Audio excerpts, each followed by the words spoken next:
Assalamualaikum warahmatullahi wabarakatuh. Selamat pagi, sore, siang, malam, teman-teman. Dimanapun teman-teman berada, semoga selalu dikasih kesehatan, kemudian konsisten untuk terus-menerus menuntut ilmu dan tentunya buat berbagi ilmu kepada orang lain. Nah, eh, hari ini ketemu dengan saya Nurul Ayuda dan kali ini kita akan bicara tentang bagaimana caranya belajar yang baik. Dan baiknya kita mulai saja. Oke, ada satu quote yang saya buat yang saya buat setelah sekian lama setelah perjalanan saya dan kemudian saya membuat quote ini dan menurut saya itu orang cerdas jika diperlakukan seperti orang bodoh bukan tidak mungkin dia akan jadi orang bodoh. Tapi eh, orang bodoh jika dia diperlakukan seperti orang yang hebat, bukan tidak mungkin dia juga akan jadi orang yang hebat. Saya tidak sedang berbicara tentang kecerdasan, tapi saya sedang berbicara tentang kesempatan. This is the story. Karena bisa jadi apa yang saya bilang tadi berbeda pendapat dari teman-teman atau siapapun di sini.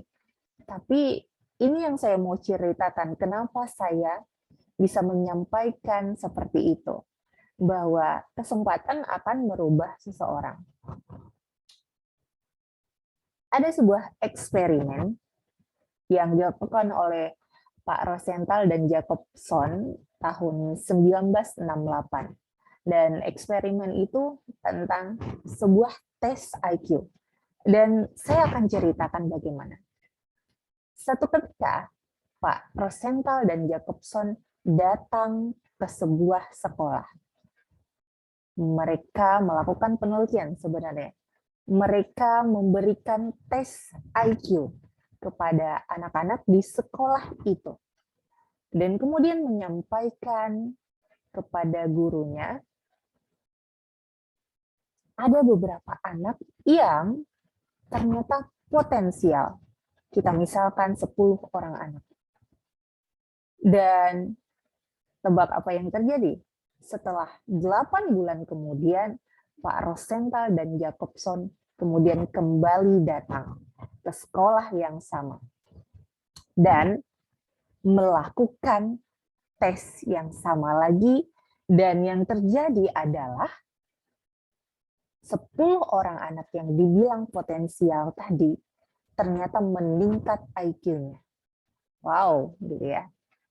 Tapi ada satu rahasia yang tidak diketahui oleh guru ketika Pak Rosenthal dan Jacobson menyampaikan bahwa, ketika seorang psikolog menyampaikan bahwa ini ada 10 anak yang potensial. Yang mereka tidak tahu adalah itu adalah placebo. Jadi sebenarnya teman-teman siswa yang dibilang potensial tadi hanya diambil secara random atau acak. Jadi siapa saja bisa punya kesempatan dibilang potensial oleh psikolognya. Tapi yang terjadi adalah gurunya menerima itu dan membuat perubahan perlakuan. Perubahan perlakuan ini diberikan kepada anak yang dianggap potensial tadi.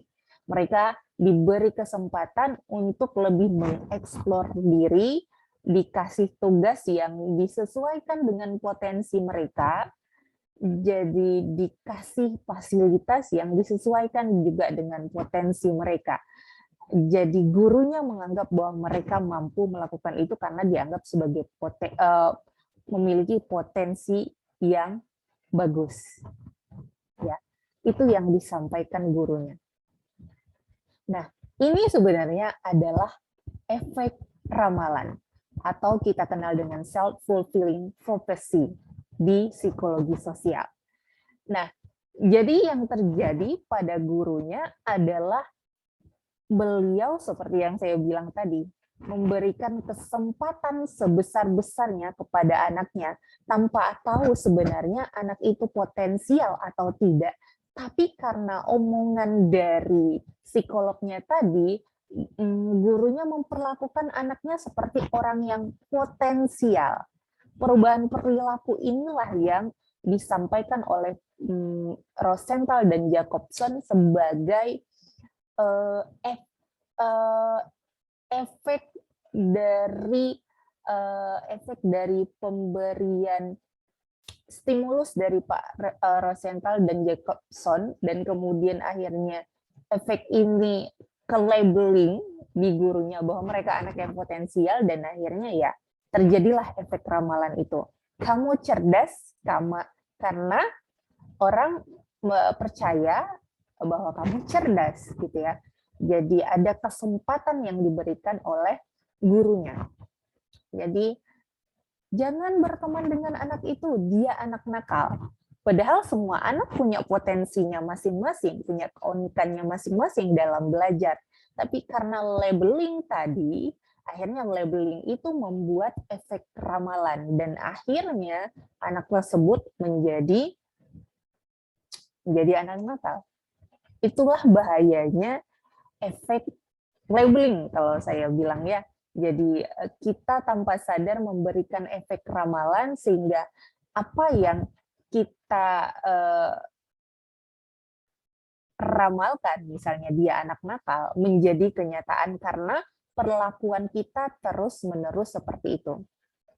Ya, kita tahu sendiri ya, kalau secara kognisi ada atensi, kemudian nanti atensi itu kita coding, kemudian nanti di short term memory, kemudian masuk lagi ke long term memory, dan kemudian pada akhirnya itu akan terinternalisasi dalam diri kita, dan ya jadilah sebuah perilaku. Nah, ketika gurunya memperlakukan anaknya, hey, kamu itu anak yang potensial, bahkan mungkin tidak gurunya tidak menyampaikan kepada siswanya bahwa kamu anak yang potensial. Jika terus-menerus diperlakukan seperti itu dan gurunya bilang kamu tuh potensial, Esmin itu kemudian masuk ke long term memory dan anaknya percaya bahwa ya aku potensial, jadi aku harus berusaha lebih kuat gitu, lebih keras lagi untuk menggali potensiku, dan akhirnya ya IQ-nya meningkat. But gitu ya. Tapi yang teman-teman perlu tahu dalam psikologi sosial ini masuk ke dalam bias. Ya, ini adalah bias dari persepsi sosial.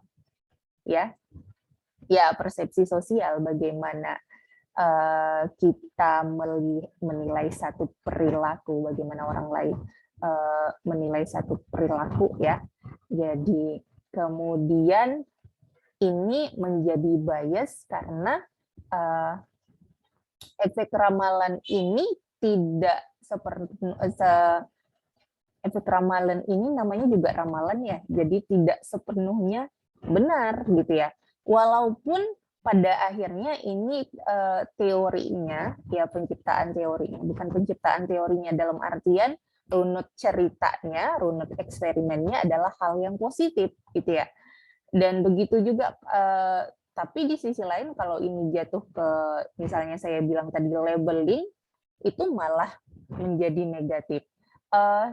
Intinya walaupun ini adalah contohnya dari hal positif, tapi ini adalah tetap bias ya. Jadi karena tadi efek placebo bahwa sebenarnya anak itu belum tentu anak yang potensial, tapi hanya secara random.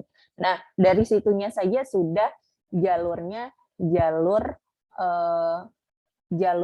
bias ya, jalur yang sebenarnya tidak seperti itu. Apa jadinya ketika nanti anaknya sudah berusaha keras dan ternyata dia sadar bahwa hey, itu cuman efek ramalan dan sebenarnya aku nggak potensial. Nah, apa jadinya jika terjadi seperti itu? Tapi ya whatever dengan biasnya, kalau selagi itu dengan hal yang positif, kenapa tidak kita memanfaatkan itu untuk hal yang positif, bukan dengan efek labelingnya. Tapi bagaimanapun ada catatan poin karena ini bias dan hanya dari eksternal, ya efek ramalannya dari eksternal, tentu ini tidak akan berlangsung selamanya jika anaknya tidak percaya dengan potensi dirinya.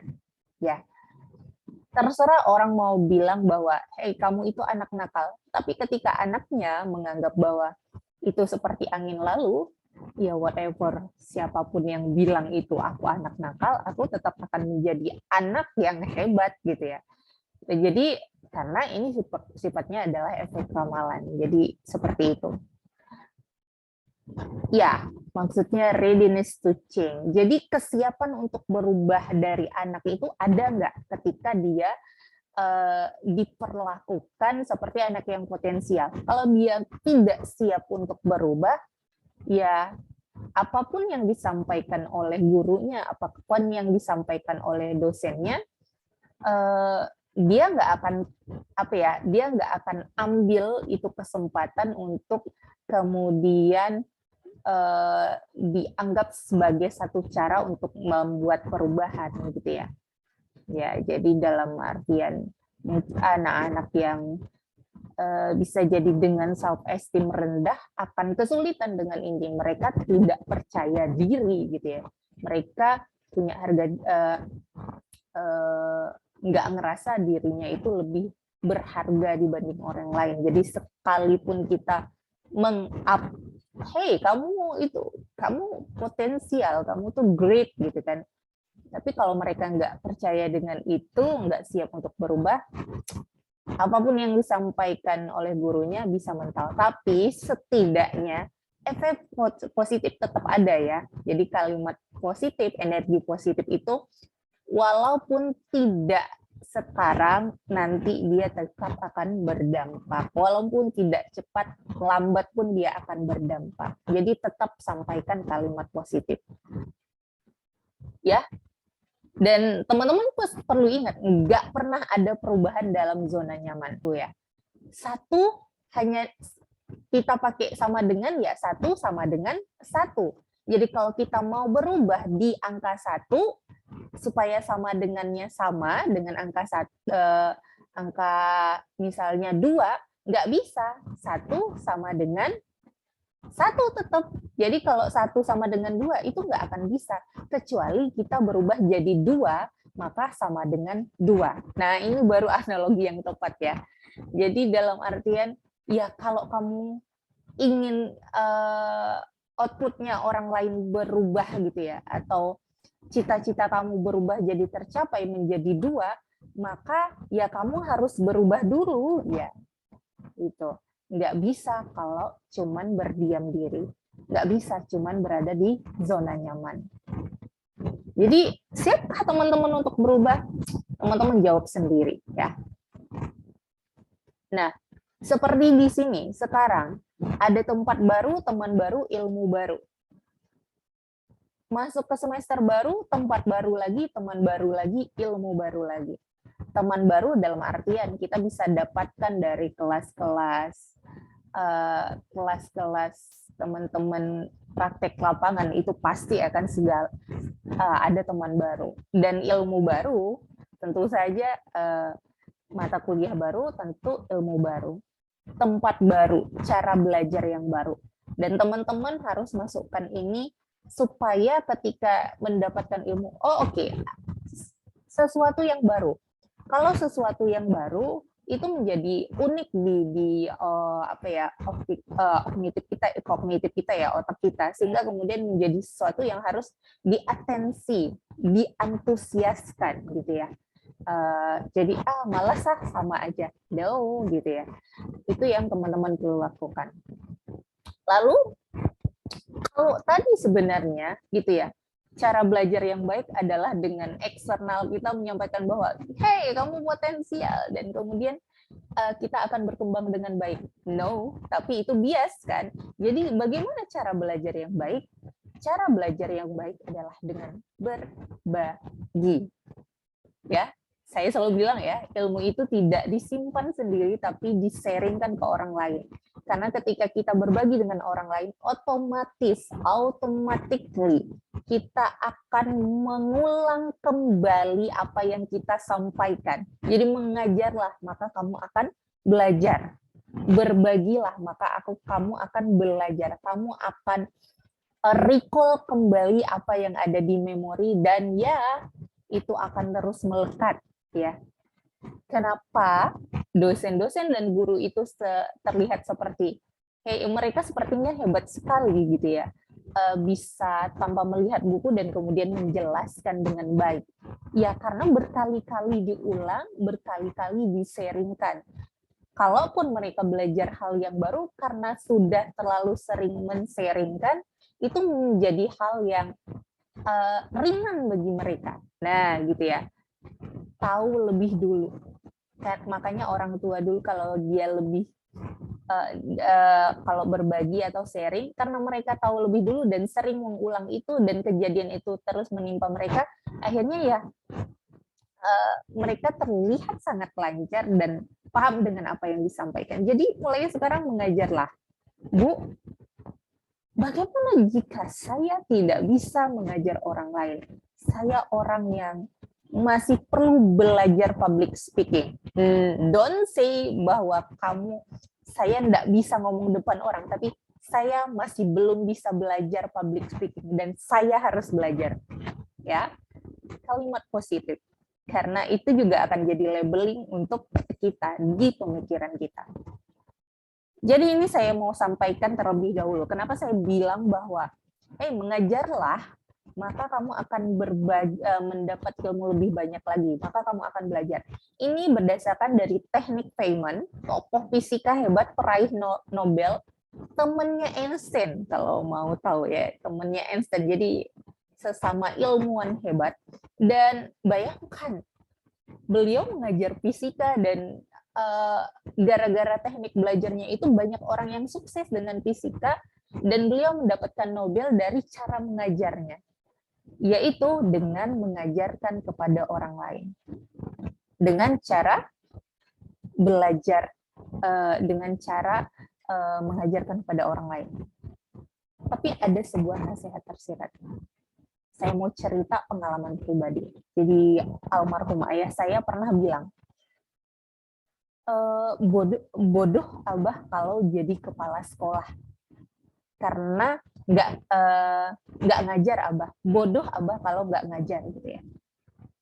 Saya pikir pertama bahwa itu adalah kecintaan beliau terhadap dunia mengajar, sehingga kemudian beliau tidak ingin jadi kepala sekolah dan pengen ngajar aja. Tapi ketika ada kata bodoh, negasinya ya, bodoh Abah kalau nggak ngajar.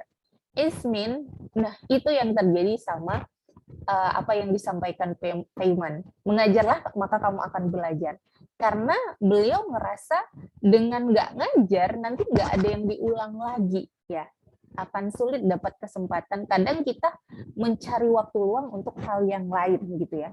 Jadi dengan mengajar, maka akan ada hal yang terus diulang dan akhirnya ya itu tadi kalimat bodohnya, bodoh Abah kalau nggak ngajar tadi akan hilang. Nah ini makna tersirat dari Abah saya bilang seperti itu. Jadi mengajarlah. Makanya cita-cita saya itu adalah dimanapun saya pengen ngajar gitu, pengen sharing kepada orang lain. Ya, ingat kuncinya belajarlah dengan mengajar. Ya.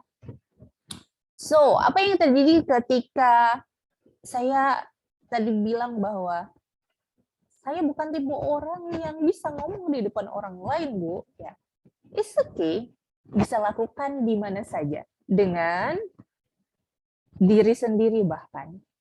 Tapi yang penting kita lakukan ketika mengajar ini, kalau untuk teknik Feynman, pertama, misalnya ada selembar kertas, teman-teman bisa buat di kertas itu satu judul atau tema yang ingin teman-teman pelajari. Kemudian sharinglah kepada orang lain, atau kalau tidak bisa maka sharinglah kepada diri sendiri. Seperti apa? Teman-teman membuat video yang teman-teman lihat siapa? Diri teman sendiri. atau teman-teman sharingnya di kaca. Yang teman-teman lihat adalah diri sendiri, jadi bukan orang lain. Untuk di awal itu boleh dilakukan dan sangat bisa dilakukan dan terus bisa dilakukan sampai kemudian teman-teman ngerasa, oh aku cukup pede untuk sharing ke orang lain. Tapi ada cara lain yang lebih seru lagi adalah cari anak kecil. Ya, karena untuk teknik payment sendiri, cara belajar yang baik adalah dengan mengajarkan kepada orang lain, tapi poinnya adalah simple, dengan cara yang sangat amat sederhana. Seperti kamu menjelaskan ke anak kecil. Nggak mungkin dong pakai istilah-istilah psikologi yang nggak akan didengarkan oleh anak kecil dan belum diketahui oleh anak kecil. Jadi gunakanlah dengan bahasa yang sangat sederhana. Seperti teman-teman misalnya mau cerita labeling terhadap anak kecil, apa itu labeling Kak gitu ya. Jadi ceritakanlah dengan bahasa sederhana bahwa kita nggak boleh berbicara buruk terhadap orang lain. Nanti masuk dalam hatinya gimana gitu ya. Bisa bicarakan seperti itu. Jadi pakai bahasa yang sederhana. Begitulah teknik payment mengajarkan. Intinya adalah cara yang sederhana. Bayangkan ya, ilmu fisika dilakukan dengan bahasa yang sederhana sehingga kemudian lebih melekat kepada teman-temannya. Jadi membuat yang ngerasa nggak bisa ngomong dengan orang lain, ada cara untuk mengatasinya. Ya, dan kemudian libatkan pengalaman. Why saya cerita kemudian dengan pengalaman tersirat dari abah saya, karena dengan begitu saya akan merecall kembali pengalaman saya tentang bagaimana cara belajar yang baik, dan akhirnya ya materi dan pengalaman bisa menyatu, dan itu akan lebih mudah terkoneksi dengan otak saya. Dan teman-teman bisa lakukan ini dengan pengalaman yang teman-teman alami. Ya, jadi semakin mudah ya. Dan kemudian bisa dilakukan dengan mapping, ya. Lakukan dengan bahasa sederhana, jelaskan dengan orang lain atau partnernya atau dengan diri sendiri, kemudian kaitkan dengan pengalaman dan lakukan mapping. Oh, ini tema yang sudah saya pelajari, ini yang belum saya pelajari. Dan satu lagi tekniknya payment adalah apabila ada yang tidak teman-teman pahami, maka ulang lagi sampai kamu paham dengan penjelasan itu dan bisa menjelaskan secara lebih sederhana pada orang lain. Intinya seperti itu. Oke, kita lanjut. Nah, jadi yang perlu dilakukan sekarang adalah diskusi dan cari partner. Makanya kemudian dalam sebuah pembelajaran itu selalu saya minta, oke, kita diskusi. Karena dengan diskusi ada informasi masuk dan kita merasakan pengalaman itu sendiri dan kita berbagi dengan orang lain. Makanya dalam diskusi atau present, teman-teman itu harusnya melakukan bukan membaca, tapi mempresentasikan, dalam artian menjelaskan dengan cara yang lebih sederhana kepada teman-temannya. Nah, poin lagi ya, kenapa dosen-dosen suka banget ada presentasi dan kemudian sharing pada teman-teman sekelas. Itu adalah bagian dari pengalamannya teman-teman. Oke. Jadi, sekarang temukan tekniknya teman-teman sendiri. Bagaimana cara yang lebih tepat untuk teman-teman belajar? Apakah lewat kaca? Apakah lewat recording? Apakah lewat ngajarin ke adiknya? Atau